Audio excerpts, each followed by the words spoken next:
Good morning friends, कैसे हैं आप लोग। सबसे पहले तो आपका हमारे इस चैनल पर बहुत बहुत स्वागत है।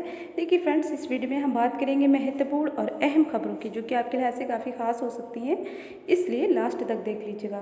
देखिए, सबसे पहले देख लेते हैं असिस्टेंट प्रोफेसर पद की परीक्षा जो है टलनी तय। और प्रदेश के एडेड महाविद्यालयों के लिए होने वाली असिस्टेंट प्रोफेसरों की भर्ती परीक्षा टलनी तय है। उत्तर प्रदेश उच्चतर शिक्षा सेवा आयोग ने 26 मई से प्रथम चरण की जो परीक्षा है प्रस्तावित की है, लेकिन आयोग तय समय पर प्रथम चरण की परीक्षा करा पाएगा उसकी संभावना कम है, क्योंकि अभी तक आवेदकों की संख्या ही तय नहीं है। और भर्ती के लिए कुल 1,13,000 आवेदन हुए हैं। इसमें लगभग 2,000 आवेदनों में गड़बड़ी मिली है। उन्हें परीक्षा में शामिल करना है या नहीं, ये आयोग की बैठक में तय होगा। तो इस तरीके से आयोग की बैठक की तारीख अभी निर्धारित नहीं है। परीक्षा के लिए पेपर तैयार करने केंद्र निर्धारण का काम अधर में है। तो इस तरीके से आप ये सारी बातें आप यहाँ देख सकते हैं, यानी कि ये जो भर्ती परीक्षा है, जो डेट है इसकी चेंज हो सकती है।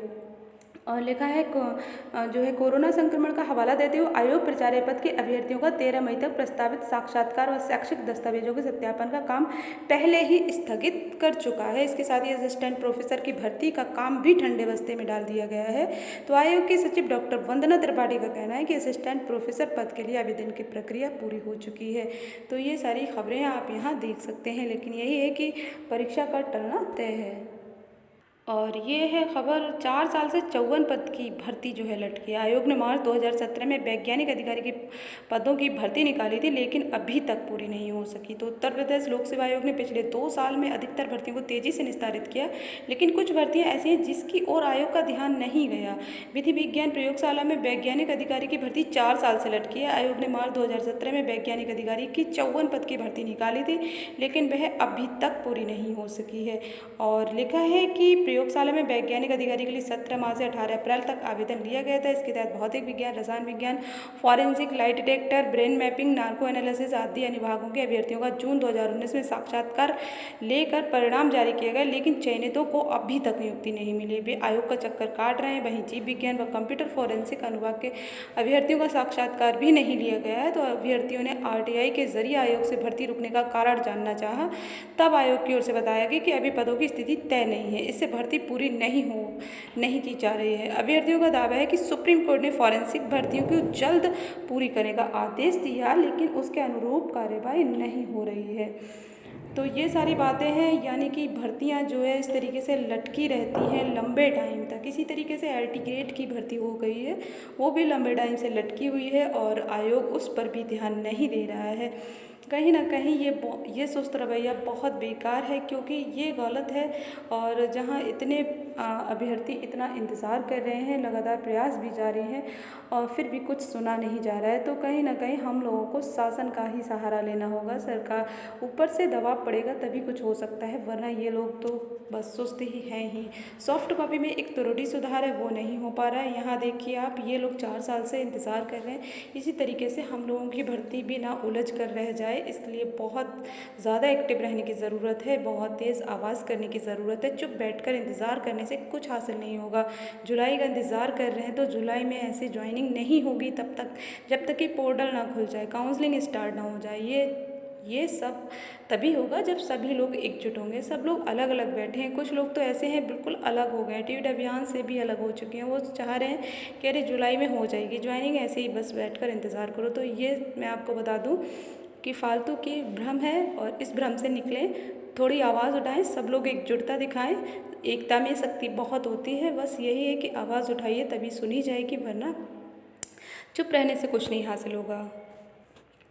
और कोविड ड्यूटी करने वाले मेडिकल व नर्सिंग छात्र छात्राओं को मानदेय, नीट डालने और MBBS पास आउट की सेवाएं लेने पर भी विचार। कोरोना ड्यूटी करने वालों को भर्तियों में वरीयता पर विचार। और ये देखिए, निरस्त की जाए कनिष्ठ लिपिक की भर्ती परीक्षा। कांग्रेस ने भर्ती परीक्षा में धांधली का लगाया आरोप। कांग्रेस के पूर्व जिलाध्यक्ष प्रज्ञानाथ शर्मा ने काशी हिंदू विश्वविद्यालय में कनिष्ठ लिपिक की नियुक्ति में धांधली का आरोप लगाया। उन्होंने कहा कि आज पूरा देश और बनारस कोरोना संक्रमण से जूझ रहा है, ऐसे में 3 सालों से लंबित परिणाम जारी करने की क्या ज़रूरत थी। उन्होंने मानव संसाधन विकास मंत्री को पत्र लिखकर नियुक्तियों को निरस्त कर दोबारा भर्ती परीक्षा कराने की मांग की है। और ये पूरी बात आप यहाँ देख सकते हैं। और गैर शैक्षणिक कर्मचारियों की 25 तक छुट्टी। इलाहाबाद विश्वविद्यालय कोविड से संक्रमित न होने वाले शिक्षक ले सकते हैं ऑनलाइन क्लास। राज्य विश्वविद्यालयों से मांगी परीक्षाओं के लिए कार्य योजना। उच्च शिक्षा निदेशालय ने सभी कुल सचिवों को जारी किया पत्र। विश्वविद्यालय के साथ महाविद्यालयों के कर्मचारियों के लिए भी अवकाश। तो ये पूरी बातें आप यहाँ देख सकते हैं। और लापरवाही पड़ रही युवाओं पर भारी, कोरोना से ना घबराएं, लक्षण दिखने पर टेस्ट कराएं। और लॉकडाउन की स्थिति और बढ़ सकती है, देख सकते हैं। लॉकडाउन पर विचार करे केंद्र व राज्य सरकारें, सुप्रीम कोर्ट। तो आदेश है ये। कोरोना पर राष्ट्रीय टास्क फोर्स ने भी की संपूर्ण लॉकडाउन की सिफारिश। तो हरियाणा में 7 दिन, उड़ीसा में 15 दिन का लॉकडाउन। कैबिनेट सचिव बोले दिल्ली की हालत गंभीर, जल्द ठोस कदम उठाए सरकार। और ऑक्सीजन की किल्लत की वजह से कानपुर में रविवार को सिलेंडर भरवाने के लिए महिलाएं भी कतार में दिखी। तो ये डॉक्टरी नर्सिंग की पढ़ाई कर चुके छात्रों को मोर्चे पर लगाएगा केंद्र। पीएम ने महामारी को लेकर की समीक्षा। तो ये सारी खबरें आप देख सकते हैं। 30 अप्रैल तक पहला टीका लगा लिया था तो दूसरा टीका मुफ्त। और प्रतियोगी परीक्षाओं की तैयारी में जुटे युवा, घर पर अभिभावक भी पढ़ाई में कर रहे हैं पूरा सहयोग। तो काफ़ी लोग ऐसा है इस टाइम का फुल यूज़ भी कर रहे हैं और करना भी चाहिए। तो जो भी लोग हैं इस टाइम को जो टाइम मिला है उसको अच्छे से लगा दीजिए, जिससे कि जब भी एग्ज़ाम हो तो फाइनली आप लोग क्वालिफाई कर सकें, फिर कोई बहाना ना रहे टाइम का। तो इस तरीके से आप देख सकते हैं कि ये पूरी खबर देख सकते हैं। युवक अपने पिता के साथ व्यापार और पारंपरिक कार्य का हुनर भी सीख रहे हैं। तो ये सारे टाइम का जिस तरीके से भी जैसा भी यूज़ है वह कर रहे हैं। बाकी पढ़ाई भी पूरी तरीके से जुटे हैं युवा। और पीसीएस वाला एग्ज़ाम भी हो सकता है, इसलिए जो लोग पीसीएस की तैयारी कर रहे हैं तो वो लोग लगे रहें, क्योंकि अभी तो कुछ भी क्लियर नहीं है। फिलहाल आप ये मानकर चलिए कि एग्ज़ाम होगा ही, और बहुत जल्द इसकी सूचना क्लियर हो जाएगी ये बात भी कि एग्ज़ाम होगा या नहीं। फ़िलहाल आप लोग तैयारी करते रहें। और प्रदेश में अंतर्राज्यीय बस सेवा बंद। अगले 15 दिन तक सिर्फ सूबे के भीतर ही चलेंगी रोडवेज बसें। ऑक्सीजन की आपूर्ति कराई जा रही सुनिश्चित। सभी जिलों में टीकाकरण। उच्च स्तरीय बैठक में सीएम ने दिए निर्देश। गांव में आने वाले हर प्रवासी व्यक्ति होगी जांच। तो ये सारी खबरें हैं इस वीडियो में। बाकी अन्य अपडेट के लिए जुड़े रहिए। Thank you, bye.